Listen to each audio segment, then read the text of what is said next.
سلام البنات، اليوم رايحين نديرو حميص او شليطه، ولهذا نحتاج حبيبات فلفل حار، فلفل حلو، طماطم وثوم. اول شيء نقوم بشوي كل هذه المكونات، ثم نضعها في كيس بلاستيكي لتسهيل عمليه التقشير. خلو واحد 10 دقائق هكذاك. نقوم بتقشير الفلفل بهذه الطريقه او بالسكين كما راكم تشوفوا. نفس العمليه بالنسبه للطماطم. ثم نقوم بتقطيع الفلفل الحار والفلفل الحلو بشكل مكعبات أو مربعات هكذا.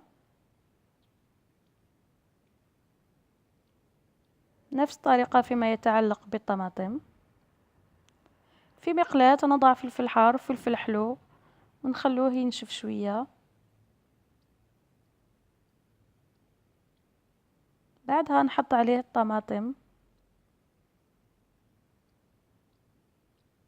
الثوم، قليل من الملح حسب الذوق، والزيت النباتي.